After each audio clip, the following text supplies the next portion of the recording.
반복되는 일상의 노선을 벗어나 타인의 교양에 올라타고 싶은 분들을 위해 준비했습니다.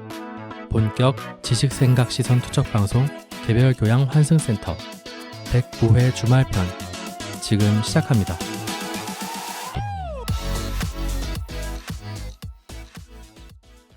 안녕하세요. 안녕하세요. 안녕하세요. 반갑습니다. 자기소개를 먼저 하고 시작을 해보겠습니다. 저는 정치사회와 문화 콘텐츠를 좋아하는 장뺀동입니다. 다양한 문화를 넘나들며 공연과 미디어의 세계를 탐방하고 있는 유랑킴입니다. 세상 모든 비주류와 마이너 감성을 좋아하는 허유생입니다. 문화예술을 즐기는 따뜻한 인상주의자 김순트입니다. 반갑습니다. 반갑습니다. 반갑습니다. 오늘은 후원과 댓글을 읽고 시작을 해보겠습니다. 이번에도 후원이 들어왔는데 처음으로 뵙는 청취자분께서 후원을 해주셨습니다. 이름이 자당씨라고 하시는 청취자분께서 저희에게 10,000원을 후원해줬습니다. 오, 자유로운 당근씨. 그거 제가 말하려고 했어요. 저희가 후원이 들어와가지고 네. 제가 공유를 드렸는데 네. 처음에 이 자당씨가 뭘까 좀 고민을 하다가 네.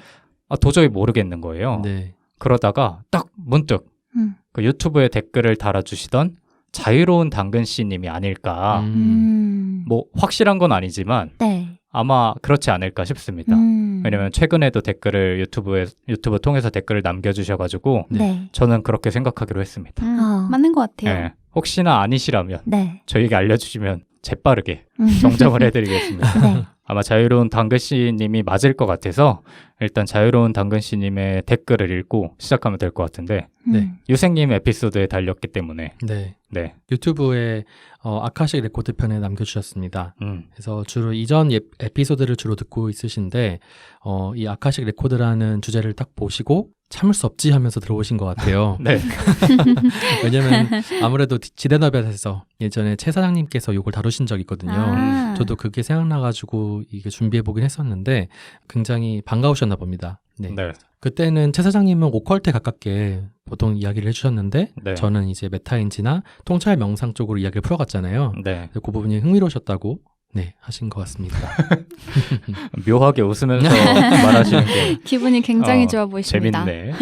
아이디가 너무나 귀엽습니다. 네.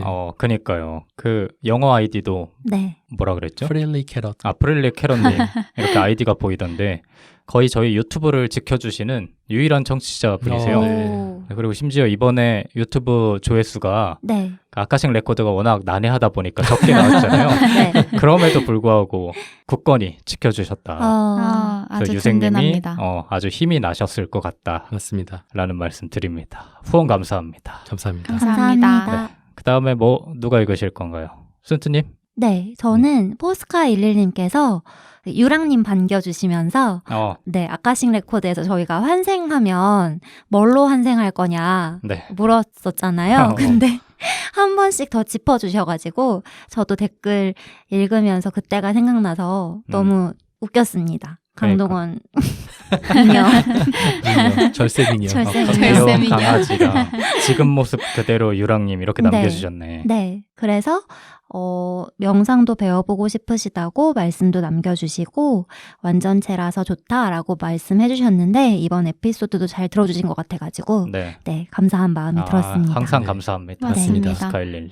네. 유랑님께서도 네. 네. 저는 I feel good 1님께서 남겨주신 댓글을 읽어보겠습니다. 네. 저를 잊어주세요. 이칠 권리에 대해서 다뤘던 에피소드에 댓글을 남겨주셨는데 제가 다룬 내용 중에 이제 소셜미디어 상에서 자기 노출을 하고 싶어하는 사람들이 개인 정보를 노출하는 데에 대해서 경각심이 없어서 그런 모든 정보를 지워야 한다라는 식의 결론으로 이어진 것 같다고 아쉬움을 좀 비춰주셨어요. 근데 저도 이번 에피소드를 다시 들어보니까 네. 그렇게 비춰질 여지가 좀 있더라고요. 저는 이제 디지털 공간 상에서의 명함에 대해서 다루고 싶었던 부분인데 아무래도 좀 어두운 부분에 초점이 가 있다 보니까 그래서 그런 데에서 비롯된 피드백이 아닌가 네. 하여서 제가 놓친 부분을 이렇게 잘 찝어주신 저희 알필굿원님께 굉장히 감사하다는 마음이 들었습니다. 야, 사실상 뭐 유랑님이 놓쳤다기보다는 저희 4명 모두가 놓친 부분이 아닌가. 빈둥님 워낙 목소리가 컸어가지고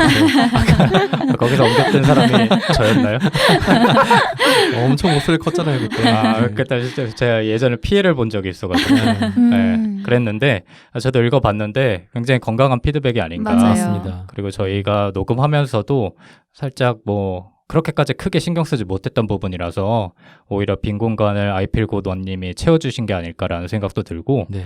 한편으로 뭐 저희 내부적으로 나름대로의 이유가 있었던 방향이었지만 그런 부분을 또 저희 관뚜껑님께서 또 짚어주셨어요. 그거를 맞아요. 보고 너무너무 기분이 좋고 감사해가지고 네. 물론 유랑님이 한 번 더 대댓글을 남겨서 설명을 드리긴 했지만 관뚜껑님께서 아주 잘 대변해 주신 게 아닌가 네.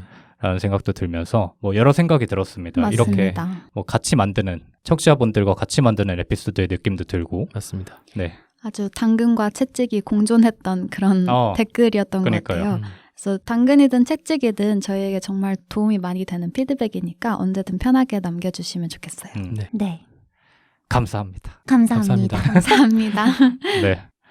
저만 읽으면 되죠, 이제? 네. 네. 저는 신동부다님의 댓글을 읽어보려 하는데 신동부다님이 남겨주신 댓글을 보면 근황에 대한 얘기를 최근에 꽤 많이 해주셨어요. 네. 그래서 예전 에피소드도 들어주시면서 근황 토크를 듣는 맛이 있다라고 말씀해 주시고 최근에 저희가 오랜만에 올린 근황 토크에서도 굉장히 재밌었다고 말씀해 주신 걸로 보면 저희의 근황 토크의 비중을 조금 늘려도 될 것 같다라는 생각도 듭니다. 오, 신동부다님이 네. 워낙 따뜻한 마음으로 들어주셔서 그런 게 아닌가 하는 생각이 듭니다. 저희가 사실 근황 토크를 예전에 할 때 뭐 가끔 그런 피드백도 들었거든요. 저는 너네 근황을 왜 방송에서 얘기하느냐라고 했을 때 저는 개인적으로 하면 좋을 것 같다고 생각을 한 게 일단 저희가 내부적으로 나중에 방송을 들어봤을 때 이럴 때도 있었지 하면서 즐거울 것 같아서 맞아요. 하고 싶다라고 하긴 했는데 네. 뭐 청취자분들도 이제 조금씩 즐거워해 주시는 걸 보면 네. 밀어붙여도 될 것 같다라는 생각이. 그냥 날먹하는 분이 한 분 계셔가지고 맞아. 그분만 좀 해결이 되면 날먹이라뇨. 어쨌든 앞으로의 근황 토크도 기대해 주셨으면 좋겠습니다. 맞습니다. 네. 오늘부터는 이제 새로운 특집이 시작되는데 유생님께서 기획해 주신 특집 아닙니까? 네, 맞습니다. 저는 주말이라는 주제를 가지고 이제 4주간 했으면 좋겠다 이렇게 네. 정했고요. 네. 주말을 선정한 이유는 뭐 별다른 건 없는데 사실은 이제 이전 에피소드가 기록편이었잖아요. 네. 그러고 나서 좀 그래도 가벼운 걸로 가면 좋겠다. 그 다음 에피소드는 이런 생각도 있었고 제가 최근에 이제 제 가을을 좀 많이 타거든요. 왜 웃어요? 근데 비웃었어. 맞아. 아니 그게 아니라 보통 나빴어. 저는 처음 들어본 것 같아요. 저는 가을 타는 사람이라고 얘기한 거를 처음 들어본 것 같아서. 아니에요. 우리 그래요? 저번에 에피소드에서도 얘기했었어요. 맞아. 나한테 관심이 너무 없네. 그래요? 응, 저는 겨울이 힘들고 어. 여기 유생님 가을 탄다고 말씀하셨고 네. 얘기하셨었는데 유랑님 기억 안 나죠? 유생님 안 계실 때였어요. 안 계실 때. 맞아요. 네. 저를 걸고 넘어지세요. 아니 그거 안 계실 이 사람. 안 계실 때면 너무 오래됐으니까. 알겠습니다. 어쨌든 가을 타는 사람이라는 거 아니에요? 가을이 제가 좀 힘든 네. 계절이에요. 그러니까 어. 되게 좋아하는 계절이기도 한데 네. 가을에 일조량이 좀 바뀌고 나면은 제가 일조량 영향을 많이 받아가지고 네. 그래서 감정이 좀 오락가락하는 편입니다. 네. 네. 그래서 좀 그러니까 무력감을 좀 많이 느껴가지고 집에서 보통 주말에 가만히 누워 있거든요. 근데 보통 이게 집에서 쉬고 그냥 가만히 있을 때 그렇게 힘든 걸 못 느꼈거든요, 그동안은. 네. 근데 요새는 좀 무료함을 많이 느끼게 되더라고요. 네, 삶이 좀 이렇게 무료하지, 인생은 도대체 무엇이란 말인가, 뭐 이런 거 있잖아요. 삶은 왜 사는 것인가. 그런 생각까지 해요? 네, 그런 생각도 막 들기도 하고 그래서. 네. 그러다 보니까 그냥 가벼운 마음으로 패널분들께서는 주말에 뭐 하시는지 이게 좀 궁금해졌습니다. 뭐 아이디어도 없고. 그렇죠. 그래서 여러분들이 저는 주말을 무료하게 보내고 있으니까 여러분들이 주말에 뭐 하시는지 혹은 주말하면 떠오르는 게 뭔지 이런 거 들어보면서 저의 주말을 조금 더 이제 바꿔보기 위해서 혁신을 위해서 팁을 좀 얻고자 합니다. 좋습니다. 주말 특집. 네. 네. 첫 번째 주자잖아요, 또. 맞습니다. 그래서 제가 근데 사실 주말을 딱 정해놓고 나서 네. 나는 뭐 하지라는 생각이 드는 거예요. 네. 네. 여러분에게 팁을 얻기 위해서 나는 정했는데 네. 정작 나는 뭘 하지라는 생각이 들었어요. 그래서 요새는 이럴 때 뭔가 궁금할 때 검색 엔진도 쓰기도 하지만 생성형 AI인 뭐 챗GPT 이런 걸 쓰기도 하잖아요. 네. 챗GPT는 너무 흔하니까 네. 구글 바드라는 생성형 AI에게 물어봤습니다. 비슷한 겁니까? 네, 거의 비슷한 겁니다. 어. 네. 그래서 넌 주말하면 뭐가 떠오르니? 라고 물어봤어요. 그랬더니 주말하면 먼저 휴식과 여가를 떠올리게 됩니다. 뭐 이런 얘기도 하고 네. 또 주말에는 평일에 하지 못했던 일들을 하며 스트레스를 해소하고 이렇게 얘기를 하는 거예요. 그래서 스트레스 해소. 좋아, 나는 스트레스를 해야겠다라는 생각이 들었습니다. 좀 끼워 맞춘 느낌이 들지 않습니까? 아니 이런 식이면 해소로 해도 되지 않습니까?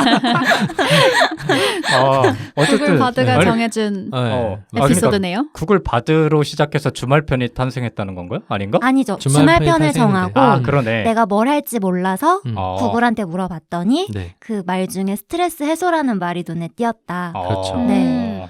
근데 어쩌면 유생님께서 스트레스에 엄청 시달리고 계신다는 방증이 아닐까요?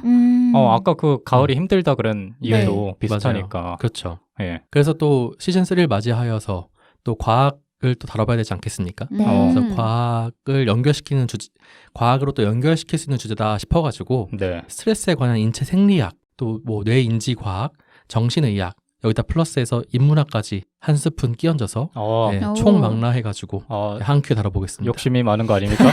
너무 기대됩니다. 네, 할수 있겠죠? 네, 네. 해보겠습니다. 일단 스트레스를 정의를 한번 해보려고 해요. 네. 네. 스트레스란 무엇인가?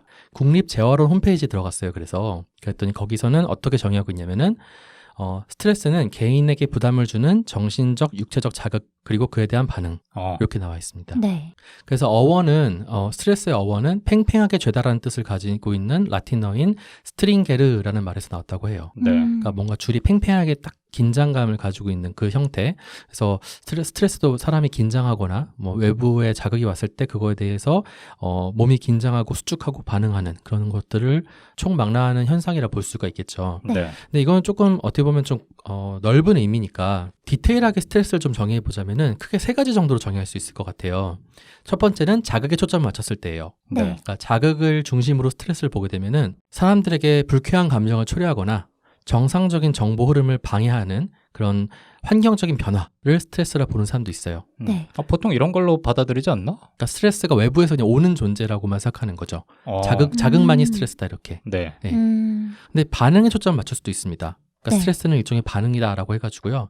유기체가 긴장했을 때 나타나는 심리적 반응 자체를 그냥 스트레스로 보는 경우도 있습니다. 근데 두 가지가 연결되어 있다는 느낌이 드는데요. 맞습니다. 세 번째 그래서 정의가 자극과 반응의 상호작용을 초점을 맞출 수가 있어요. 네. 그래서 환경이 있잖아요. 바라보는 환경이 있고 내가 지각하는 세상이 있을 텐데 네. 그 환경과 내 인지로 느끼는 세상이 차이가 있을 때 발생하는 어떤 심리적 과정을 스트레스라고 보는 경우도 있습니다. 네. 그래서 우리가 스트레스라고 하면은 보통은 이런 어떤 요인 때문에 내가 스트레스를 받아라고 생각하기 쉽잖아요. 네. 네, 뭐 내가 누구에게 혼났어라든지 네. 상사가 일을 너무 많이 시켰어라든지 이런 식으로 나에게 스트레스를 유발하는 요인만을 생각하기가 쉽지만 네. 사실은 스트레스는 요인과 그러니까 스트레스를 발생시키는 원인과 이에 대한 신체 반응을 합한 값이라 볼 수가 있겠습니다. 네. 그러니까 같은 요인이 주어져도 어떤 사람은 스트레스가 아닐 수 있고 어떤 사람한테는 엄청난 스트레스일 수 있잖아요. 그렇죠. 그 상호작용이라는 게 이해가 됩니다. 네네. 이 스트레스는 종류가 두 가지 정도로 나눠볼 수가 있어요. 그래서 우리가 스트레스가 모두 나쁜 건 아니다 이런 얘기 들어보셨잖아요. 네. 그런 것처럼 유스트레스라는 게 있습니다. 네. 그러니까 유스트레스는 스트레스를 통해서 긍정적 결과가 나타났을 때 네. 되게 그런 긍정적인 스트레스를 우리가 유스트레스라고 해요. U 스트레스에서 U가 뭐예요? EUSTRESS. 그러니까 이 U가 U란 말은 어원적으로는 뭐 진짜 이런 뜻이 있어요. 네, 진정한 이런 뜻이 있습니다. 네. 네. 그래서 예를 들어서 직장에서 진급했다든지 승진했다든지 아니면은 뭐 연애, 결혼 이런 것들은 유스트레스에 해당한다는 거죠. 네, 긍정적 결과를 대부분 가져오니까. 네. 네. 네. 근데 이제 그거에 반대로 부정적 결과를 가져오는 스트레스는 디스트레스라고 합니다. 그래서 뭐 예를 들자면 실직, 가족과의 사별, 이혼 이런 과정들 이럴 때 우리가 느끼는 부정적 감정으로 대변되는 그런 것들이 디스트레스라 볼 수 있을 것 같습니다. 네. 근데 재밌는 거는 이게 두 개가 전혀 질적으로 다르잖아요. 근데 생리학적으로는 똑같은 경험을 한다고 해요. 이 두 가지 스트레스 모두. 대신에 같은 경험을 한다는 게 네. 그 스트레스에 반응하는 신체적인 반응을 말하는 건가요? 맞습니다. 신체적으로는 교감신경이 활성화되고 이런 여러 가지 일련의 사건들이 있잖아요. 스트레스 네. 받았을 때 그런 생리학적 반응은 똑같다고 해요. 그럼 뇌에서도 똑같은 반응이 일어나나요? 인지는 조금 다를 수 있겠죠. 네. 다만 이제 유스트레스랑 디스트레스가 왔을 때에 그 스트레스가 지속되는 시간의 차이가 있을 수 있고 네. 또 그 스트레스 반응으로 인해서 파급되는 효과 이런 것들이 좀 달라질 수 있다는 점이 좀 다른 점이죠. 네. 그래서 장기적으로는 두 개의 스트레스 효과는 좀 다르다고 볼 수가 있을 것 같습니다. 네. 그러면 질문을 한번 좀 들어보고 그 다음 내용 넘어갈 텐데요. 네. 여러분들은 인생에서 가장 스트레스로 다가오는 상황이 있다면 주로 어떤 상황이신지 궁금하더라고요. 제가 오늘 또 스트레스를 많이 받은 사람으로서 네. 네. 제가 오늘 유생님한테 오면서 같이 오면서 네. 제가 오늘 스트레스가 엄청나니까 기대해도 좋다고 얘기하고 왔거든요. 네. 제가 오늘 오기 전에 작업을 하면서 왔는데 네. 하다가 돌발 상황이 생긴 거예요. 컴퓨터가 갑자기 말을 안 들어. 네. 미쳐버린 줄 알았습니다. 그러니까 이게 해결이 안 되고 이러니까 네. 해야 되는 작업이 있는데 이걸 못하니까 거기서 오는 스트레스가 엄청 큰 거예요. 그래서 제가 곰곰이 생각을 해보니까 네. 이런 상황이 비단 작업을 멈추게 하는 컴퓨터의 오류뿐만 아니라 네. 저는 개인적으로 내가 뭔가 계획한 게 있는데 이게 일그러지는 돌발 상황이 일어났을 때 네. 굉장히 큰 스트레스를 받는 것 같아요. 엄청난 제의네요. 뭐 그래서인지는 모르겠지만 뭐 하여튼 그게 발생하면 네. 대처를 하잖아요, 보통. 네. 적절한 대처를 하고 해결 방법을 찾는데 어쨌든 저도 찾을 거 아닙니까? 네. 네. 근데 찾으려고 했을 때 해결이 안 되면 거기서 이제 사람이 한순간에 무너져 버리는 경험을 종종 했어요. 오. 특히 뭐 노트북에 문제가 생긴 것 같은 거는 내가 어떻게 할 수가 없는 변수니까 더 스트레스를 받으시는 거죠. 네, 근데 그게 조금만 침착하게 생각해 보면 네. 뭐 별 문제가 아닐 수도 있고 충분히 해결할 수 있는 문제일 수도 있는데 저는 거기서 오는 스트레스가 커서 그런지 그게 과부하가 되면 네. 포기해버리고 그때부터 아무것도 안 하다가 뭐 결과적으로는 상황이 더 부정적으로 초래하는 아예 놔버리는 거예요? 거기서 전원이 꺼지는 경우가 조금 있었어요. 그래서 예전에도 뭔가 마무리해야 될 때 네. 정말 마음대로 안 되면 뭐 핸드폰 끄고 자기도 하고 뭐 그런 경우도 있어서 물론 그게 빈번하지는 않지만 네. 그것 때문에 되게 좀 조마조마했던 기억이 있습니다. 그것도 되게 병인가요? 신기하네요. 병은 아니죠. 네. 그래서 항상 비슷한 류의 스트레스인 것 같아. 뭐 예를 들어 내가 몇 시에 누굴 만나기로 했는데 네. 가다가 돌발 상황이 생겨. 혹은 뭐 몇 시에 만나서 누구랑 몇 시까지 놀아야 되는데 네. 이 사람이 지각을 해. 네. 그럼 아예 그냥 연락 두자? 잠수? 그러진 않지만 네. 좀 기분이 다른 사람보다는 잘 제어를 못하는 것 같아요. 그럴 때면. 그런 상황에서. 네. 그러니까 그런 상황에서 되게 유쾌하게 네. 다음에 늦지 마 라고 하는 친구들도 있잖아요. 네. 근데 저는 그걸 쿨하게 못해요. 머리 이마에 써져 있어. 15분 지각. 근데 그게 막 오랫동안 안 없어져. 그래서 되게 그런 측면에서는 뒤끝이 굉장한 사람이다. 그래서 스스로가 한심하게 느껴질 때도 있고 네. 그렇습니다. 스트레스 관리를 참 못하시는 스타일인 것 같아요. 저 예전부터 말하잖아요. 스트레스 관리에 거의 방법을 몰라.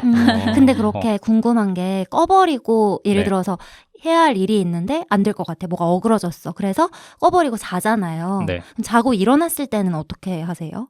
보통 한 1분 자다가 일어나죠. 그래서 하지만 네.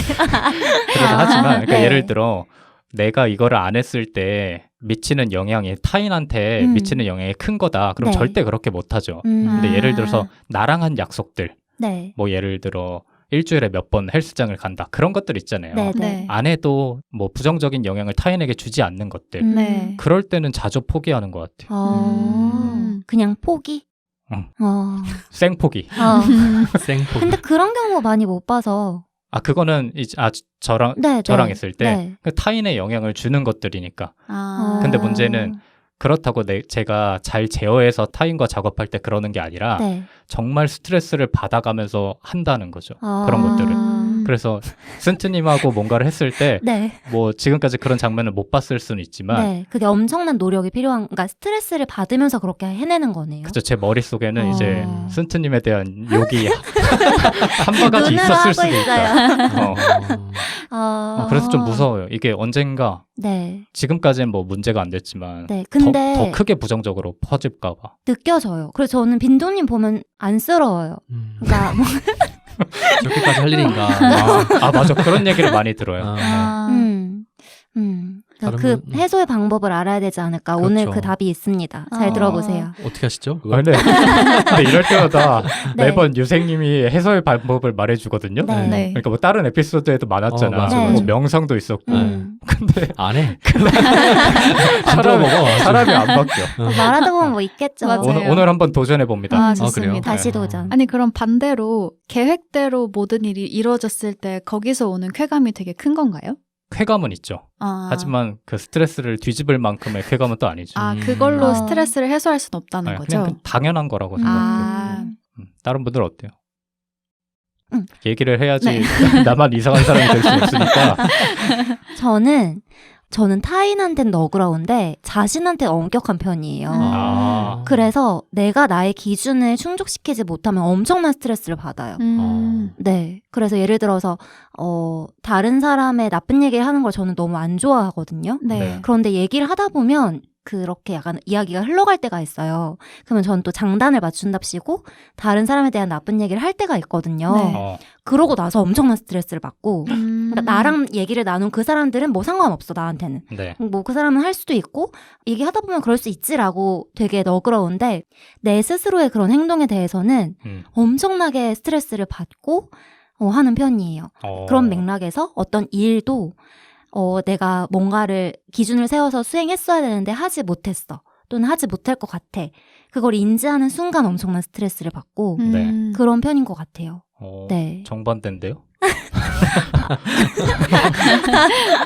정반대는 아니죠. 자기 자신한테 엄격하다. 그런 것 같아요. 그래서 근데 그게 기준이 또 막 바르게 살고 막 네. 성실하게 살고 이런 기준이 아니라 약간 저 나름대로의 여태까지 살아오면서 세운 기준들이 있을 거잖아요. 네. 그래서 그런 면들에서 엄격한 것 같아요. 그래서 지켜지지 못하면 스트레스 받는.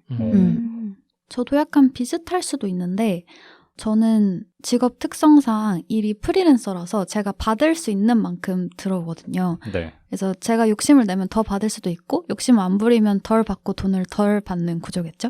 그래서 이제 얼마만큼 일을 벌리느냐가 항상 되게 중요한 이슈인데 항상 욕심은 많고 하고 싶은 일은 많으니까 일을 많이 벌려요. 그리고 그 중에서는 저의 의지와 상관없이 해야 하는 일들도 있고 근데 그러다 보면 어느 순간 너무 많은 일들이 겹쳐서 정말 물리적으로 뭔가 할 수 없는 단계에 올 때가 있거든요. 그렇게 되면 이렇게 하면 안 됐는데 라는 생각을 하면서 거기서 오는 스트레스가 너무 커요. 근데 또 막상 돌이켜보면 그걸 안 할 수 없는 상황이었던 것 같단 말이죠. 네. 그러면서 이제 항상 그 욕심 부리지 말고 할 수 있을 만큼만 해야지 하면서도 또 그 약속을 못 지켜서 뭔가 이러지도 저러지도 못한 상황에 오는 것 같아서 그 일이 반복될 때마다 스트레스가 너무 심하더라고요. 그럼 어떻게 해요? 그런 상황에서? 앉아요? 그래서 그냥 일단 꾸역꾸역 하죠. 근데 거기에서 오는 후폭풍이 일단 엄청나고 그때 지난번에 말씀드렸던 것 같은데 그 시기가 되면 계속 물건을 잃어버려요. 근데 물건을 잃어버릴 때마다 또 스트레스가 엄청 쌓이는 거예요. 내가 이거를 또 잃어버렸네? 라는 생각에 일단 스스로한테 너무 화가 나고 그 기억이 아예 안 나거든요. 어떻게 잃어버렸는지. 그래서 그 기억을 못 한다는 거에 또 스트레스를 받고 그래서 결국 또 그 화살이 업무로 가고 이 악순환에 갇히게 되더라고요. 거의 환자 집단 아닙니까? 오늘 치료가 필요합니다. 셋 다 묘하게 이제 앓고 있네. 그럼요. 유생님은 없어요? 저도 스트레스 많이 받죠. 어떤 상황에? 근데 저는 여러분들보다는 조금 단순한 사람이긴 한가 봐요. 저는 타인에게 오는 스트레스가 되게 강해요. 타인이 나에게 주는 스트레스에 민감하고 네. 저는 제 자신에게 스트레스 전혀 주지 않고 살아가고 있어요. 그래요? 타인의 어떤 모습에서 스트레스를 받으세요? 나에게 뭔가 너무나도 많은 일을 시킨다든지 아, 네. 부당한 일을 시킨다든지 이런 것들에서만 스트레스를 받고 약속 시간 지각하는 거 어때요? 그럴 수 아니, 있지 뭐 이렇게. 그러니까 그래? 타인이 나에게 위협을 가하는 상황에서만 스트레스를 많이 받는 그래요? 것. 약간 나의 직접적인, 생존에 네. 위협을 가하는 상황. 생존까지 아니어도 네. 어쨌든 짜증나게 하는 상황에서 스트레스를 받는데 아. 예. 근데 뭐 약속 시간 늦는 것 정도는 뭐 크게 스트레스 받진 그래? 않아요. 난 굉장히 받는데. 왜냐면 저도 많이 그래요? 늦기 때문에. 굉장히 받습니다. 그럼 그 시간 지나갈 때마다 스트레스가 오는 거예요? 제 이마에 써 있나요? 사실 그래. 사실 그런데 물론 살아가다 보면 네. 매번 화를 낼 수도 없고 네. 그런 제 자신이 잘못된 걸 아니까 억지로 이제 아니, 근데- 이마에 써져 있는 거 지우죠. 조금씩. 근데 그러면 늦지 마라고 얘기할 수 있잖아요. 근데 빈조님 안 하잖아요. 그런 걸 또 얘기를 잘 못해. 그냥 혼자 쌓아두고 계시는 스타일이구나. 네, 이마에만 써놔요. 제일 무서운 타입인데요? 제일 최악이야, 최악. 혼자만 스트레스 받고 혼자 해소 못하고. 여러분 그러면은 지금 다 부정적 스트레스만 얘기하셨는데 네. 뭐 최근에 느꼈던 어떤 긍정적 스트레스는 없으신가요? 근데 저 아까 긍정적 스트레스에 대한 개념이 잘 이해가 안 갔거든요. 정확히 뭐 어떤 거를 얘기하는 거죠? 그러니까 사실 결과론적인 이야기긴 해요. 네네. 그러니까 이 스트레스 때문에 내가 긍정적인 결과를 불러올 것 같아. 하지만 그게 비슷한 스트레스 경험이긴 하지만 그래도 마음가짐이 좀 달라질 수 있잖아요. 네. 네. 예를 들어서 뭐 새로운 프로젝트를 시작하게 된다든지 네, 뭐 이런 것들이 이제 긍정적 스트레스죠. 그러면 새로운 프로젝트를 받았는데 음. 결과가 만약에 어그러졌다 그러면 그런 걸 떠나서 그 초기에 느끼는 스트레스를 말하는 거예요. 내가 약간- 원하던 프로젝트를 시작하게 됐다라든지 이런 것들 얘기하는 거죠. 약간 더 열심히 해봐야지 뭐 이런 동기부여를 주는 자극 같은 걸 맞아요. 말씀하시는 예. 거죠? 사실 연애도 마찬가지잖아요. 네. 연애도 새로 시작하게 되면 뭐 사실 떨림도 있잖아요. 네. 근데도 기분이 좋잖아요. 기본적으로는. 네. 뭐 그런 것도 결혼도 마찬가지고. 언제 가장 그런 걸 느끼는지. 네, 뭐 최근에 느낀 긍정적 스트레스 경험도 네. 좋고요. 네. 늘 있는 것 같은데 네. 저는 아무래도 개교환생? 오. 네. 아니 오할 게 아니라 네. 되게 좋아한다. 민둥이 좋아한다. 어이가 없어서 웃는. 네. 그거를 느끼려고 하는 것 같아요. 그러니까 이 방송 자체를 저는 그런 긍정적인 스트레스를 느끼기 위해서 하는 것 같아요. 어떤 의미예요? 어떤 긍정적인 의미로 다가와요? 적당한 긴장감, 그러니까 내가 살아가는 데 있어서 이 정도의 생각은 하고 살아야지, 이 정도의 공부는 하고 살아야지 라는 생각을 실현하는 거잖아요, 사실. 네. 그 정도의 스트레스, 긍정적 스트레스가 저한테 되게 좋은 영향을 준단 말이에요.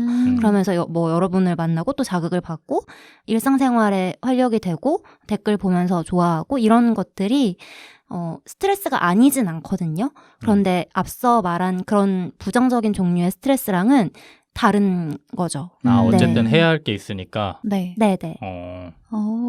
저는 아까 부정적 스트레스로 언급했던 부분이 어떻게 보면 또 긍정적 요인이기도 한 게 어쨌든 프리랜서에게 일이 없으면 그건 그냥 백수잖아요. 네. 그래서 누군가가 나를 찾아주고 있다라는 사실이 저한테는 되게 기분 좋은 일이기도 해요. 네. 그래서 그게 이제 앞으로 더 열심히 해야지 하는 자극제가 되기도 하죠. 저도 비슷한데 계획 세우면서 예를 들어 저는 캘린더를 자주 활용하기 때문에 네. 캘린더에 모든 게 이상 없이 다 흘러가고 있을 때라든지 네. 모든 게 이상 없이 흘러갈 것 같다라고 계획을 세웠을 때 네. 그럴 때만 느끼고 왜 더 없지? 긍정적인 거 별거 알겠습니다. 없네요. 생각보다 별게 없네요. 유생님이 말해줘요. 유생님은 어때요? 저는 제일 많이 느낄 땐 여행 갈 때인 것 같아요. 특히 해외로 나갈 때. 네. 사실 스트레스가 좀 심하거든요. 네. 사실 나가서? 그러니까 나가기 전에가 제일 심해요. 네. 네. 진짜 사실은 한 번도 안 가본 곳이기도 하고 하니까 두려움이 사실 되게 커지긴 하거든요. 네. 근데 그때 그 긴장감을 좀 즐기는 편인 것 같아요.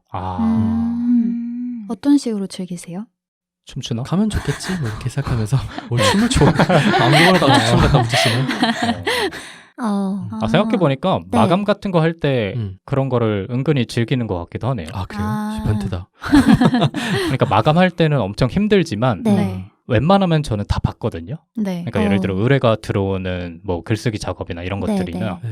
이런 것들을 하면 제가 네. 스트레스를 정말 과부하 걸리기 직전까지 받는다는 걸 알아요. 네. 근데 그 딱 시작할 때랑 그 결과를 냈을 때는 되게 행복하거든요. 근데 그 중간 과정이 어려워서 그렇지. 네. 근데 이제 받기 직전에는 아까 유랑님과 같이 그 사람이 저한테 의뢰해줬다는 거 하나랑 네. 이게 어쨌든 나오면 나한테 도움이 될 거라는 걸 아니까 네. 그 스트레스를 감수하고 그냥 선택을 하는 것 같아요. 저는 야근할 때도 그런 음. 것 같아요. 느낀다고요? 긍정적 스트레스. 네네. 저는 야근을 이상해. 근데 야근은 돈도 주잖아.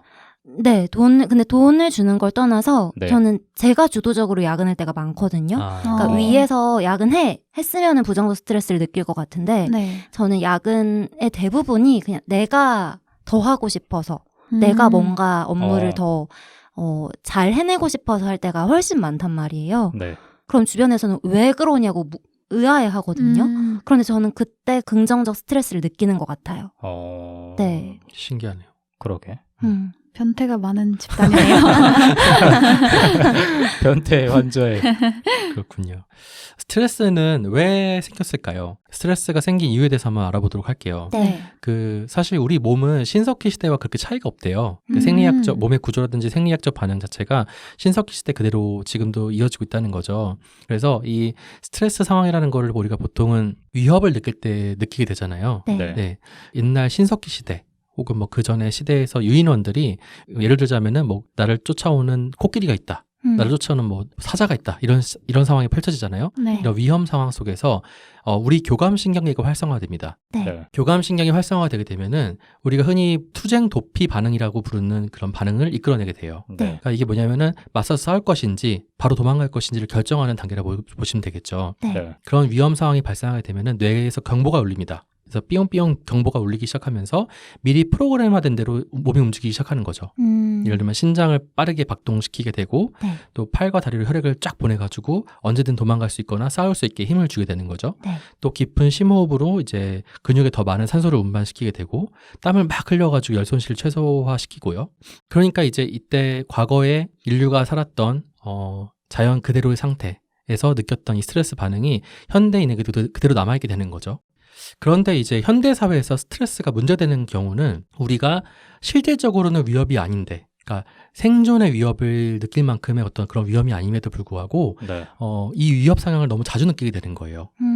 근데 우리 뇌는 그렇게 작은 위협에도 포식자가 우리를 위협하는 정도의 스트레스를 느끼게 되는 거죠. 네. 그러니까 현대 사회에서는 이 스트레스가 문제되는 겁니다. 네. 네. 일단 한번 스트레스 반응이 일어나게 되면요, 뇌로 하여금, 그러니까 뇌가 우리 몸으로 하여금 당장 그 일에만 집중하게 만듭니다. 네. 예를 들자면은 업무 데드라인이 가까워져 왔어. 그럼 네. 거기 딱 집중할 수밖에 없잖아요. 네. 네. 또 동료랑 뭐 말다툼이 있었다 그러면 거기 말다툼에만 딱 우리가 딱 꽂히게 되잖아요. 네. 네, 그런 것처럼 그 위협 자체에만 초점을 맞추게 되고요. 네. 그러면은 뇌가 이성적으로 판단할 수 있는 능력을 상실하게 돼요. 그래서 큰 그림을 놓치게 되고 차분함을 유지하거나 논리적으로 사고하거나 이런 능력들이 마비가 되는 겁니다. 네. 네. 약간의 긴장이 긍정적인 결과로 이어지기도 하잖아요. 네네. 근데 그럴 경우에도 한 가지에만 집중을 하다 보니까 다른 부분을 신경 쓰지 못한다는 그런 부작용들이 같이 일어나는 거죠. 그렇죠. 그러니까 약간의 긴장감으로 인해서 우리 몸이 살짝 긴장해서 뭔가 일을 할 때는 능률이 올라서 좋긴 하겠죠. 네. 근데 문제는 너무나도 작은 위협에도 우리가 스트레스를 많이 받게 되는 상황이 너무 빈번해진다는 겁니다. 현대 사회에서는. 네. 네. 이 스트레스 같은 경우는 얼마나 위험하냐면요. 실제로 세계보건기구죠. WHO가 2030년이면 스트레스가 세계 1위 질병의 원인이 될 것이다라고 얘기했다고 해요. 근데 이거는 2030년까지 안 가도 네. 만병의 근원이 스트레스라는 말은 맞아요. 진짜 뼈저리게 느끼면서 저희 살아가는 것 같아요. 맞습니다. 맞습니다. 당장 죽게 생겼는데. 그렇죠. 그래서 스트레스는 사실 직간접적으로 거의 모든 질병에 영향을 미치게 되고요. 네. 네. 뭐 아주 직접적으로는 뭐 불안장애, 기분장애, 식이장애, 뭐 성기능장애, 혹은 수면장애 이런 것들 다 영향을 미치게 되는 거죠. 네. 네. 그 밖에도 뭐 암이라든지 알츠하이머라든지 이런 우울증 이런 굉장히 위험한 질환에도 노출되기가 쉽게 됩니다. 스트레스를 네. 너무 많이 받으면요. 그러면은 여러분들의 스트레스 정도를 잠깐 테스트 한번 해보도록 하겠습니다. 네. 오. 여러분들의 스트레스 지수를 한번 체크해 보도록 하겠습니다. 오. 네. 그래서 10문항을 지금 말씀드릴 텐데 네. 0점에서 4점까지를 주시면 될 것 같아요. 네. 한 문항당이요? 네, 한 문항당. 네. 말씀드려 볼게요. 예상치 못했던 일 때문에 당황했던 적이 얼마나 있었습니까? 4가 높은 거죠? 전혀 없었다면 0점, 자주 있었으면 4점. 음. 체크 한번 해보시죠. 압도적일 것 같은데. 네. 두 번째는요. 인생에서 중요한 일들을 조절할 수 없다는 느낌을 얼마나 경험했습니까? 전혀 없었으면 0점, 매우 자주 있었으면 4점. 신경이 예민해지고 스트레스를 받고 있다는 느낌을 얼마나 경험했습니까? 전혀 없었으면 0점, 매우 자주 있었으면 4점. 당신이 개인적 문제들을 다루는 데 있어 얼마나 자주 자신감을 느꼈습니까? 전혀 없었으면 4점, 매우 자주 있었으면 0점. 그러니까 거꾸로입니다, 이거는. 네. 네. 일상의 일들이 당신의 생각대로 진행되고 있다는 느낌을 얼마나 경험하셨습니까? 전혀 없었으면 4점, 매우 자주 있었으면 0점입니다. 네. 당신이 꼭 해야 하는 일들을 처리할 수 없다고 생각한 적이 얼마나 있었습니까? 전혀 없었으면 0점, 매우 자주 있었으면 4점입니다. 다음은요. 일상생활의 짜증을 얼마나 자주 잘 다스릴 수 있습니까? 전혀 그렇지 않으면 4점, 매우 자주 그럴 수 있으면 0점입니다. 다음 문항은 최상의 컨디션이라고 얼마나 자주 느끼셨습니까? 전혀 그렇지 않으면 4점, 매우 자주 그러셨으면 0점입니다. 당신이 통제할 수 없는 일 때문에 화가 난 경험이 얼마나 있습니까? 전혀 없었으면 0점, 매우 자주였으면 4점. 마지막으로요. 어려운 일들이 너무 많이 쌓여서 극복하지 못할 것 같다는 느낌을 얼마나 자주 경험하셨습니까? 전혀 없었으면 0점, 매우 자주면 4점입니다. 이게 10문항 드렸는데 한번 합산해 보시겠어요? 네. 네. 몇 점 나오셨나요? 저는 23점이요. 23점이요? 만만치 않은데? 몇 점이에요? 27점. 27점? 네. 승트님은요? 저 9점이요. 9점이요? 다시 해봐요. 장난치지 마요. 0에서 13점이 예. 스트레스가 적절한 수준으로 삶의 활력이 될 수 있습니다. 입니다. 오. 유생님 해봤어요? 네, 저 해봤어요. 몇 점 이생은 한 나오셨어요? 20점 아. 나왔다. 네. 나 뭐예요? 그래. 당신이 이상한 거야. 아, 너무 내가 후하게 줬나 보다. 그쵸? 아니야. 우리도 후하게 줬어요. 그리고 14에서 16점 사이가 스트레스 때문에 부정적 영향을 받고 있는 상태니까 네. 적극적으로 스스로 관리해라 이거고요. 그럼 유생님도 많이 받으시는 편이네요? 맞아요. 17점 이상만 돼도 네. 매우 심한 스트레스 상황이기 때문에 전문가의 도움을 받아야 합니다. 그래, 다행이다. 왜요? 네. 한 배를 탄 사람이 2명이나 더 있어. 저 빈도님은 좀 예상했거든요? 네. 근데 유랑님 왜 이렇게 많이 나왔지? 그러게요. 그러니까 네. 저는 당연한 거고, 네네. 2명은 되게 의외인데, 나랑 별 차이가 안 나는 게? 맞아요. 유랑님도 의외고 유생님도 의외예요. 그래요? 네. 더 솔직하게 얘기해봐요. 아까 뭐 숨긴 거 없어요? 아까 뭐 숨긴 거 같은데? 센트님은 제일 스트레스를 많이 관리 잘 하시나 보네요. 그런가 봐요. 근데 센트님은 네. 예전부터 에피소드에서도 그러니까 스트레스 자체도 조금 적은 편이었다고 얘기를 들은 것 같고 거기다가 해소하는 방법을 본인이 잘 알고 있어서 그런 것 같아요. 저는 그리고 잘 까먹어서 그 스트레스 상황 자체도 돌아서면 약간 그냥 날려버리는 그래요. 성격을 가지고 있어서 그런 것 같아요. 전 끝까지 가져가거든요. 근데 저는 스트레스 지수에 비해서 불행하진 않아요. 그냥 원래 다 이렇게 거지같이 사는 거지라는 게 디폴트로 있어서 그거는 약간 회피 반응에 가깝지 않나요? 회피일 수도 있는데 그냥 뭐 본인 스스로는 불행하다고 생각하지 않는다. 정신승리 같은 거 아니에요? 약간 정신승리죠. 근데 정신승리도 못하는 사람도 있으니까. 안 되나 보네요. 그러니까 좀 정신승리에 좀 강한 편이라서 그렇게 이 지수에 비해서 타격은 적을 수도 있어요. 그래요. 아까 얘기한 걸로 따지면 이게 긍정 스트레스로 변할 수도 있는 거 아니에요? 맞아요. 그렇죠. 하지만 지금 드린 자가진단 내용들이 긍정 스트레스와는 좀 멀었어요. 내용들이. 그래서 여기서 점수가 높게 나온다면은 부정적 스트레스 가능성 크죠. 유랑님도 어느 날 갑자기 터져버릴 수도 있는 거예요. 본인이 이제 불행하다고 생각은 안 하고 있지만. 그렇죠. 스트레스는 이제 심리적으로는 그냥 넘길 수도 있지만 그 스트레스 반응이 몸에 염증 반응을 일으킨다든지 그래서 몸으로 나타날 수도 있어요. 근데 사람마다 다르죠. 이거를 다르죠. 커버할 수 있는 능력이라든지. 그렇죠. 일단 기본적으로 스트레스가 발생하게 되면은 우리 몸에 염증 반응도 많이 일어나게 되고요. 면역계 자체가 좀 둔화됩니다. 그래서 질병에 자주 걸릴 수도 있고 그리고 항상 피곤하거나 항상 무기력하다는 느낌도 많이 받을 수 있고요. 어떻습니까? 근데 저 한 번 이런 적이 있었어요. 작년에 정말 바빴던 기간이 있었는데 그때 일단 생리를 한 2달 안 했고 그리고 그냥 가만히 있는데 막 눈에서 눈물이 막 흐르는 거예요. 근데 그 기간이 있었고 그 타격이 좀 오래 갔었어요. 유생님도 있어요 이런 거? 저는 주로 이제 과민성 대장증후군 같은 거 있잖아요. 그런 걸로 좀 오는 편이에요. 저는 오히려 없는데 이런 거. 아, 그래요? 이제 저는 생활이 왜냐면- 삶이 아니, 돼버린 거야.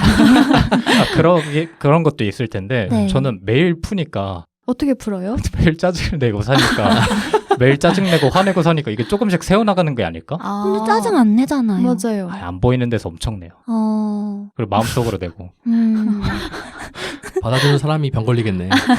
그래서 혼자 있을 때 좀 그러는 것 같아요. 혼자 있을 때 방 안에서 욕하거나.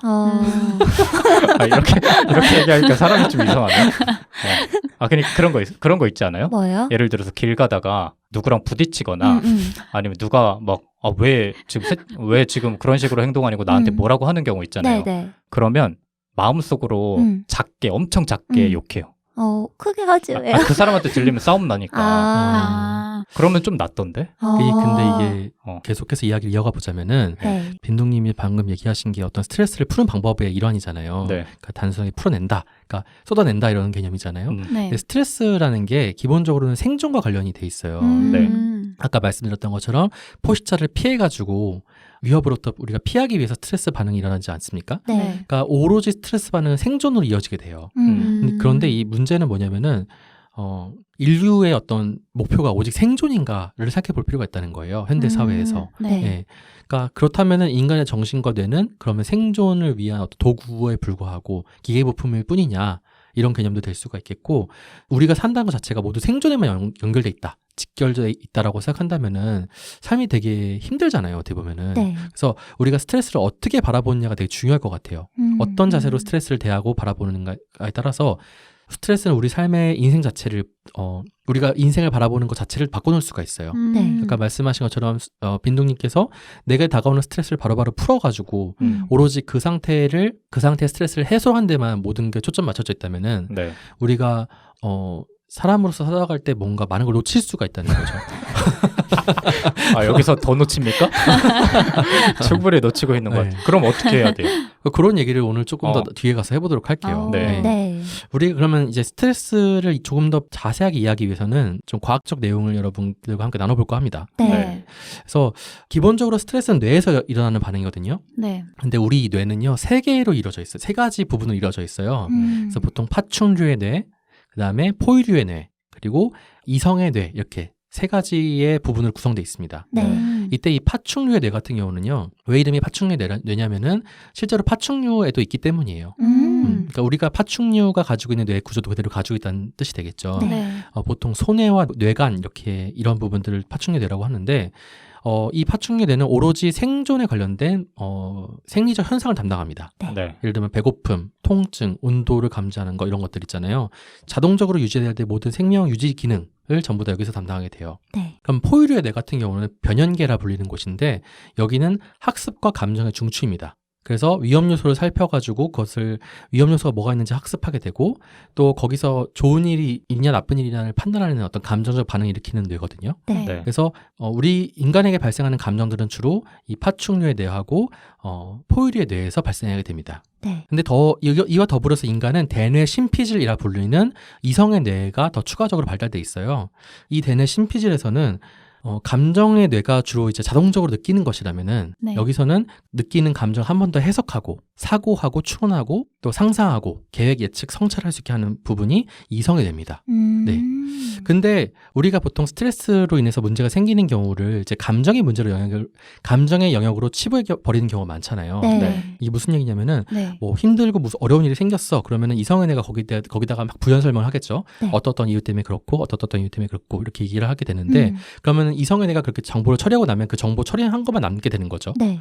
근데 그 전에 내가 느낀 그 고유한 감정, 두려움, 뭐 떨림 이런 것들을 사람들은 그냥 무시하고 넘어가 버리는 거예요. 그러니까 해석만 그냥 해놓고 그냥 넘어가다 보니까 스트레스가 발생했을 때 그냥 그런가 보지 하고 넘어가거나, 아니면 네. 이거 나 그냥 이거 경험하기 싫어하면서 회피하거나 이런 반응들이 일어난다는 거죠. 우리가 조금 더 이 감정을 좀 더 순수하게 바라볼 필요가 있다는 겁니다. 순수하게 바라본다는 게 네. 어떻게 해야 되는 건지 잘 모르겠어요. 그러니까 사람들은 생각보다 감정이 내 삶에 그렇게 영향을 많이 안 미칠 거라 생각하는 경우가 많다는 거예요. 그러니까 감정과 기분의 차이를 좀 아셔야 되는데, 감정은 생물학적 신호예요. 네. 네. 본능적으로 느끼는 생물학적 신호. 근데 기분은 감정 이후에 이성적 뇌가 그 감정을 해석하는 걸 기분이라고 해요. 그러니까 감정 영어로 이모션, 기분은 필링인데 네. 우리는 이 기분을 감정으로 착각하는 경우가 많다는 겁니다. 그러니까 구체적으로 예를 들어줘요. 잘 그러니까 이해가 안 되는데. 감정 같은 경우는 만약에 내가 공포를 느낀다면은 몸이 떨리고 네. 뭐 땀이 나고 이런 것들 있잖아요. 네, 네. 그리고 뭐 심장이 뛰고 이런 것들 그 모든 반응들이 감정이겠죠. 네. 근데 이거를 기분으로 치환시켜 가지고 아. 나 지금 기분 나빠. 나 지금 무서워. 이렇게 하고 네. 넘어간다는 거죠. 저는 화가 나면 강한 스트레스 상황에 놓이면은 막 숨이 가빠지고 부들부들 하면서 막 이렇게 약간 소리도 내고 네. 머리를 쥐어매기도 하고 하거든요. 그 폭풍 같은 과정을 겪고 나면은 이제 주변 사람들한테 나 기분이 너무 안 좋아. 이렇게 얘기한단 말이에요. 네. 앞서 느낀 게 감정이고 뒤에서 내가 말하는 게 기분이라는 거죠. 맞습니다. 음. 근데 우리가 스트레스 관리가 어려운 이유는 이 감정의 단계는 그냥 건너뛰고 보통 이성에 내가 내린 기분의 단계만 정의하고 넘어가기 때문이에요. 네. 그래서 사실 우리가 두려움을 느끼든 짜증을 느끼든 비슷한 감정 반응이 일어날 수 있잖아요. 네. 근데 예를 들면 이런 거죠. 두려움을 느낄 때도 심장이 뛰고 몸이 떨리고 할 텐데 네. 그거를 두려움이라고 우리가 기분으로 정의했다고 칩시다. 네. 네. 근데 나중에 짜증나는 상황, 단순하게 조금 짜증나는 상황도 비슷한 신체 반응이 오니까 네. 비슷한 감정이 느껴지니까 기분으로 이것도 두려움 이런 식으로 단순한 조그만 짜증을 두려움으로 같이 연결시켜 버리는 거예요. 네, 그래서 왜곡된 이성의 작용이 생긴다는 거죠. 약간 이런 건가? 어떤가요? 그 사람이 네. 싸워본 적 있어요? 네. 그러니까 몸을 치고받고 싸워본 적 있어요? 없어요. 싸우기 전에 네. 네. 되게 긴장된 상태란 말이에요. 네. 네. 근데 좀 피하고 싶을 때도 있어. 음. 왜냐면 질 것 같으니까. 네. 그럼 몸이 떨리고 이럴 때. 네. 근데 비슷한 감정이 되게 좋아하는 여성이랑 옆에 있어도 비슷하게 떨리는 감정이 있단 말이에요. 맞아요. 네. 근데 유생님이 말하고 싶은 거는 똑같은 감정인데 내 이성이 잘못 해석해서 그거를 기분으로 이어질 수 있다라는 뭐 그런 얘기인가요? 맞아요. 그런 걸 수도 있어요. 그러니까 너무 작은 위협조차도 큰 위협으로 사람들이 치환시켜 버리는 거예요. 이성의 뇌가. 그러면 당장 드는 기분을 바로 판단하지 말고 조금 더 세세하게 들여다봐서 이게 어디에서 파생되는 건지를 네. 좀 더 찬찬히 바라봐야 한다는 말씀이신가요? 맞습니다. 그래서 우리가 이성의 뇌만을 너무 많이 사용하는 현대이다 보니까 네. 이 감정을 그냥 무시해버리는 경우가 많은데 오히려 그 감정이 어떤 것으로부터 기인하는지를 알아차리는 게 중요하다라는 거죠. 이게 쫄만큼의 그런 감정은 아니잖아. 약간 이런 생각으로 나서면 뭐 두려움 앞에서 잘 견딜 수 있고 막 이런 거. 맞아요. 그래서 우리가 오히려 생각을 너무너무 많이 하고 네. 그러니까 이성적 판단과 생각을 너무 많이 하다 보니까 네. 작은 일도 크게 반응한다든지 아니면 흑백 논리로 반응한다든지 네. 이런 다양한 어떤 왜곡된 이성의 작용이 너무 심해지는 거예요. 그럴 때 우리가 스트레스에 취약한 뇌 상태로 빠진다는 거죠. 네. 그래서 우리가 스트레스 관리에 있어서 제일 중요한 점은 뭐냐면은 오히려 감정을 그대로 직면해서 바라보는 게 더 중요한 것 같아요. 네. 그게 궁금해요. 감정을 직면한다는 게. 그러니까 네. 저도 그러니까 궁금해요. 그거잖아. 문제를 해결하기 위해서는 감정을 직면해야 된다는 건 사실 대부분의 사람들이 알 거야. 네. 근데 그렇게 어떻게 직면하느냐가 더 큰 문제 같은데요, 저희한테는. 혹시 그러면 여러분 질문 한번 해볼게요. 그렇게 네. 어떤 순간에 느꼈던 감정이 내가 잘못 곡해가지고 혹시 스트레스를 받아서 일을 그르치거나 이런 경험은 혹시 없으셨나요? 너무 강한 스트레스를 받았다든지 이런 경험 없으세요? 그런 경우라기보다는 분명히 제가 평소에 저라면 화를 냈었을 것 같은 상황에 네. 뭐 어떤 상황이 맞물려가지고 화를 못 내고 넘어간 적이 있어요. 근데 화를 못 내고 넘어갔을 때의 상황이 그렇게 내 생각보다 크게 부정적이지 않았어. 네. 그러니까 화를 냈으면 오히려 상황이 더 부정적으로 변했을 것 같다라는 거를 우연히 겹쳐서 알게 된 거예요. 그래서 문득 그런 생각이 들었어요. 꼭 내가 생각한 답만이 정답이 아니구나. 그래서 관계를 하는 데 있어서 한번 넘어가면 오히려 더 반대로 좋은 상황이 일어날 수도 있겠구나라는 생각이 드니까 네. 그때부터는 조금 더 상황을 객관적으로 보려고 노력을 했던 기억도 있고. 저는 그 텀이 되게 짧은 것 같아요. 감정에 매몰돼 있는 텀이 짧고 이게 방어 기제인지 순간적으로 침착해져요. 그래서 그 상황을 엄청 분석하는 편이에요. 그래서 예를 들어서 내가 어떤 일이 생겼는데 마음이 떨리고 분노가 치밀어 오르고 짜증이다. 그랬을 때 분노가 치미는 거는 이 정도까지 될 상황 아닌데 내가 지금 예민하게 반응하는 거고 마음이 불안한 거는 이 일을 이렇게 처리하면은 해소될 거고 이렇게 약간 분류를 하는 것 같아요. 그래서 좀 더 침착해지는데 그 전에 그 바로 이전에 엄청난 부정적 감정에 휩싸이거든요. 근데 그것 때문에 부정적 결과를 초래한 경험이 지금 생각이 안 나요. 예전에 있어서 제가 그렇게 침착한 반응을 보이는 건지는 잘 모르겠는데 네. 네. 그 부정적 결과를 초래했다까지 이어지는 경우는 잘 없는 것 같아요. 저는. 저도 특정한 사례가 생각나지 않는데 저도 그런 감정이 들면 아예 감정을 배제시키는 데 더 익숙한 것 같아요. 그러니까 그 감정 때문에 영향을 받기보다는 그냥 일단 묻고 지나가는 데 더 익숙한 것 같아서 아직 그 순간적인 감정 때문에 이를 그르쳐본 사례가 딱 떠오르진 않네요. 그러면 안 되는데. 유생님 있으세요? 셋 다 안 떠오르는 것 같은데. 근데 그 빈둥님이 아까 말씀하신 것처럼 반대 상황인데 네. 저는 딱 뭔가 화가 확 치밀어 올랐을 때 네. 화를 막 내가지고 네. 일이 좀 복잡해진 적이 꽤 있는 것 같아요. 근데 네. 평소에 화를 안 내시는 거 아니에요? 잘 안 내죠. 어. 잘 안 내는데 그때 갑자기 이제 그러면 또 안 좋은 점은 제가 평소에도 막 무서운 사람이었으면 화냈을 때 사람들이 무서워할 텐데 네, 네. 화 내다가 화를 내니까 제 외절해가 되는 경우도 있었어요. 그럴만하네요. 뭐 그래서 반대일 수도 있을 것 같은데 저는 웬만하면 화를 내니까 그러니까 이번에는 네. 안 내볼까 했을 때 오히려 상황이 더 좋아지는 그런 것 때문에 신기했던 기억이 있고. 개교한 센의 광고주님들을 모십니다. 저희의 공식 메일로 연락을 주시면 광고주님들의 제품과 서비스를 저희들 패널이 아주 멋지게 소개해드리겠습니다. 방송 곳곳에 멘트를 넣을 수도 있고 저희가 따로 별도의 콘텐츠를 만들 수도 있을 것 같습니다. 방법은 함께 이야기를 해보면 될 것 같으니 아주 가벼운 마음으로 편하게 문의해 주시면 감사하겠습니다. 부디 연락이 오길 바라며 광고 홍보 끝!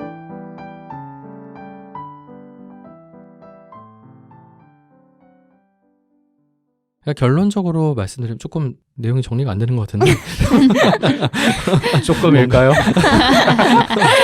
뭐 어쨌든 간에 우리 네. 우리 뇌에는 파충류, 포유류 뇌도 모두 있고 그 부분들이 감정도 관장하고 있고요. 또 이성의 뇌도 있잖아요. 네. 그러니까 이 모든 것들이 조화롭게 복합적으로 감정도 만들어내고 기분도 만들어내서 스트레스 반응이 일어나게 되는데 우리가 너무 이성적으로 치우친다든지 아니면 감정적으로 치우칠 때 항상 스트레스는 삶에 문제를 일으킨다는 내용이에요.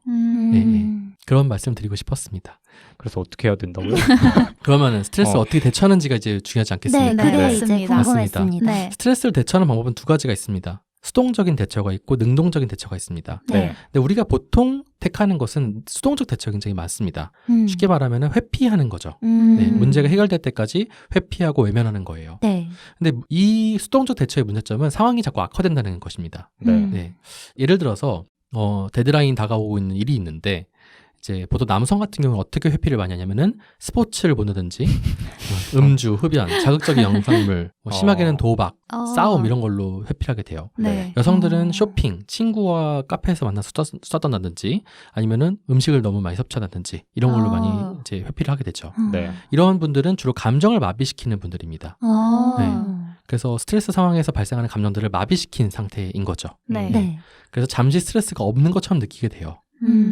하지만 여러분 모두 아시겠지만 모두 해결되지 않은 문제는 더 큰 스트레스가 돼서 돌아오겠죠. 네. 그럼 이건 뭐예요? 스트레스 받는 상황에서 네. 쇼핑을 해서 딱 사요. 기분이 막 좋아지는 거예요. 네. 그러면 이제 또 뭔가 할 수 있는 원동력이 되는? 그거는 적극적으로 잠시 그 상황에서 잠시 빠져나오는 약간 여가의 개념이라 본다면은 네. 그거는 이제 동기 자체가 좀 다르죠. 예, 잠시 쉬어갈까? 이 휴식의 개념과 네. 예, 나는 저거 그냥 보기 싫어 해가지고 그냥 묻어두고 딴 일을 하는 건 좀 다른 개념이죠. 네. 그래서 이렇게 해서 주의를 자꾸 분산시키다든지 아니면은 고립을 택하게 되면은 오히려 더 무기력함이 발생하기 쉽습니다. 네. 네. 우리는 사실 그래서 스트레스에 능동적인 대처를 하는 게 되게 중요해요. 네. 아까 선생님께서도 말씀하셨지만 같은 행동이라 할지라도 어떨 때는 수동적 대처가 될 수도 있고 어떨 때는 능동적 대처가 될 수 있습니다. 네. 아까 말씀한 쇼핑 얘기가 그런 게 되겠죠. 네. 그래서 스트레스를 정면 돌파하고 싶으시다면은 제일 중요한 거는 일단은 할 수 없는 일을 거절하시는 게 제일 중요합니다. 유랑님이다. 유랑님. 굉장히 네, 찔리네요. 네. 그러니까 기본적으로 스트레스 상황을 원천 차단하는 게 중요한 거죠. 그러니까 내가 내 능력에 맞지 않는 일, 혹은 내 능력을 넘어가는 일, 혹은 일정이나 아니면 상황에 맞지 않는 일들은 기본적으로 거절해야 됩니다. 네. 네. 그리고 일하는 사이사이 휴식을 두면서 스트레스를 조절할 수 있는 시간을 두는 게 굉장히 중요하고요. 네. 또 이제 여가 시간이라든지 휴식 시간에는 그냥 가만히 고립되어 있지 않고 적극적으로 내가 뭔가를 할 수 있는 일을 만드시는 게 굉장히 중요합니다. 네. 그리고 제일 중요한 거는 주위에 믿을 만한 사람한테 도움 받는 게 되게 중요해요. 믿을 만한 사람 없으면 어떡해요? 만드세요.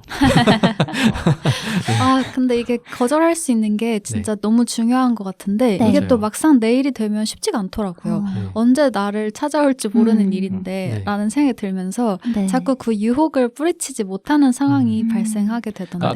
아까 말씀드린 것처럼 네. 그런 언제 들어올지 모른다라는 그 감정을 네. 해석하는 방식이 잘못된 거예요. 아. 그때 느끼는 두려움이나 불안을 그냥 그거를 이제 내 생존과 연결시켜버리는 그 이성작용과 연결시켰잖아요.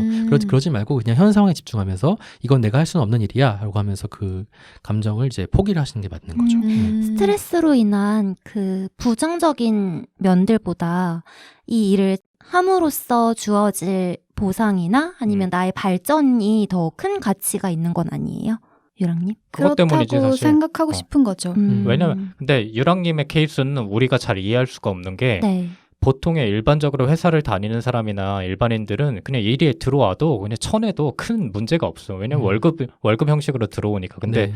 프리랜서들은 애초에 그런 관계성이 다 다르기 때문에 유랑님한테는 되게 특별한 케이스, 유랑님은 되게 특별한 케이스이기 때문에 이게 근데 유랑님 같은 현대인들이 많을 것 같아서. 그러니까 마냥 쉬울 것 같진 않아. 네. 그러니까 생각처럼. 네. 근데 근데 유생님이 말씀하신 것도 맞는 것 같은 게 어쨌든 그 팩트 이상으로 거기에 내가 해석을 입혀서 그 상황을 인지한다는 거잖아요. 네. 그런 측면에서 유생님이 말씀해 주신 것도 되게 일리가 있는 팁인 것 같아요. 뭐 예를 들어서 유랑님한테 의뢰가 들어온 일을 네. 지금 못한다고 해도 그 사람이 막 그렇게 막 얘 지금 거절하네 약간 이런 식으로 생각은 안 할 거란 말이죠. 맞아요. 근데 사람이 본인 일이니까 그렇게 생각할 것 같은 두려움이 있으니까 그렇죠. 그냥 네. 받는 건데 네. 또 한 가지는 그렇게 해서 내가 더 많은 일을 맡았다고 했을 때 그 모든 일에 골고루 관심과 주의를 기울일 수도 없고요. 그렇죠. 그리고 동일한 비슷한 퀄리티, 높은 퀄리티의 결과를 낼 수도 없는 경우가 많잖아요. 그러니까 그런 걸 생각해 본다면은 나에게 적정한 일의 수준이 얼마인지를 좀 파악해 보는 게 중요할 것 같습니다. 그치. 네. 모두의 퀄리티에서 다 떨어지게 되면 사실 안 하는 것만 못하니까. 그렇죠. 맞습니다. 네. 그래서 능동적인 대처를 하기 위해서는 제가 여러 번 말씀드렸지만 마음 챙김이라는 과정이 좀 필요한데요. 그때 또 말씀드렸던 것처럼 마음 챙김이라는 것은 가장 중요한 게 알아차림이라고 했잖아요. 네. 그러니까 내게 발생하는 스트레스 상황의 원인이 무엇인지, 거기서 내가 느끼는 감정은 무엇인지, 그 감정으로 발생하는 기분은 어떤지, 그리고 많은 조건을 따져보시면서 내가 이것을 그 상황에서 어떻게 행동했을 때 그것으로 인해서 벌어진 일들을 좀 더 자세하게 정밀하게 따져보시는 게 되게 중요한 것 같아요. 네. 그래서 그 상황과 맥락을 잘 이해하고 내게 스트레스를 유발시키는 요소, 인식의 대상 이런 것들을 잘 파악해가지고 관리를 하고 있다면은 스트레스 상황을 좀 더 줄일 수 있지 않나 싶습니다. 네. 그래서 사실 뭐 스트레스 받지 마세요라는 말이 우리가 많이 하잖아요. 네. 근데 사실 스트레스를 받지 않는다는 게 되게 쉽지가 않아요. 맞아요. 그리고 스트레스를 능동적으로 대처하는 제가 여러 가지 이야기를 드렸지만 개인마다 상황과 맥락에 따라서 다를 수가 있잖아요. 네. 그게 쉽지 않을 수 있고 제 하나만 한 얘기는 한다라고 생각하실 수도 있겠지만 어쨌든 간에 우리가 느끼는 스트레스가 우리 몸을 망가뜨리고 있고 우리 삶을 망가뜨리고 있다고 생각이 드신다면은 네. 조금 더 백투더 베이직 하셔가지고 가장 기본이 무엇인지를 한 번 더 점검해 보시는 게 중요할 것 같아요. 그래서 주말에 즐거운 주말을 위해서 스트레스 관리 전략이 있습니다. 스트레스 관리를 잘 하시기 위해서는 재충전 주기라는 걸 만드시는 게 좋아요. 네. 그러니까 우리가 보통 우리 삶은 스트레스가 많잖아요. 그럼 네. 기분이 저조해지고 피로 에너지 삶의 의욕이 저하되고 그러게 되면은 활동량이 또 떨어져가지고 책임을 회피하게 되고 또 그로 인해서 생기는 죄책감 또 현실적 문제 이런 것들이 악순환으로 계속 돌아가게 되잖아요. 네. 이런 고갈주기에서 벗어나가지고 오히려 스트레스 받았을 때 뭔가 해보시는 거예요. 플러스가 되는 일을 해보시는 거죠. 그래서 활동량을 좀 증가시킨다든지 아니면 재미있는 일을 하신다든지 해서 긍정적 태도와 자신감을 고취시키는 활동들을 많이 하시고 그렇게 하고 나면 또 스트레스도 감소되고 또 기분도 개선되고 다시 동기부여가 돼가지고 에너지도 증가하고 이런 재충전 주기로 들어가셔가지고 시간을 좀 적극적으로 즐기시는 게 좋지 않겠나 싶습니다. 네. 그럼 마지막으로 여러분들 주말에 재충전할 만한 어떤 활동이 뭐가 있는지 여러분들 하신 것 중에 뭐가 있는지 이 질문을 해보고 에피소드 마치도록 하겠습니다. 여러분만의 활동이 궁금합니다. 글쎄 저는 노트북 없이 사는 거? 정도? 네. 맨날 노트북을 들고 다니니까.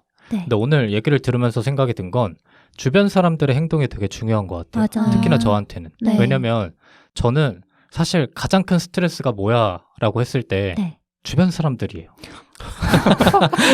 아니, 그게 무슨 말이냐면 네. 네. 내가 스트레스 받는 거를 나도 알고 있죠. 네네. 근데 가끔 이제 주변에서 야, 너 그거 풀려면 이렇게 해야 돼, 저렇게 해야 돼 라고 얘기만 하는 게 저한테는 스트레스거든요.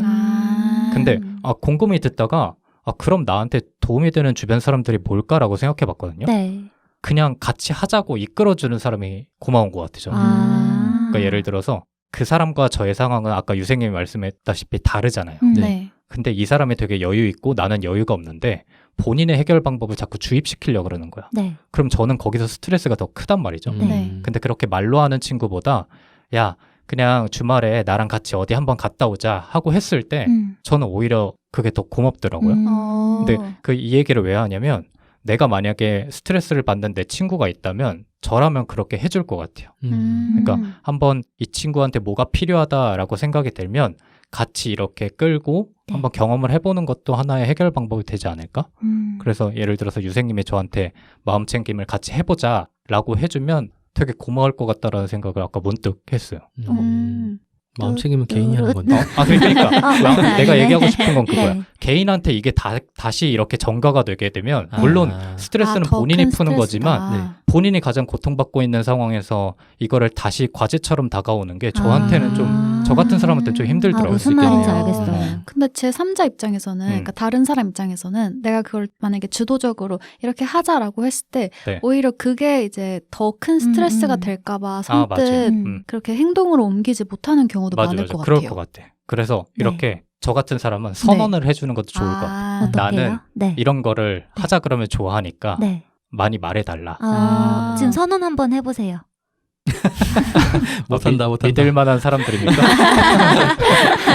하여튼 그렇게 했을 때 네. 그게 있잖아요. 저 같은 사람은 또 업무를 못 놓으니까 네. 주말에 그냥 이걸 해야 되니까 미안해 이렇게 하면서 약속을 못 가는 경우가 많은데 네. 야, 그거 잠깐 내려둬도 괜찮으니까 나랑 같이 뭐 자전거 타러 가자, 등산 가자 이런 주위 사람들이 많아지면 자연스럽게 스트레스가 줄어들 것 같다라는 생각을 했어요. 또 그런 제의했을 때 싫어하는 사람들이 요새 워낙 많다 보니까 맞아요. 허서벌리 못하는 맞아, 것 맞아. 같은데. 저도 한때는 그런데 네. 오히려 되게 고마워질 때도 있더라고요.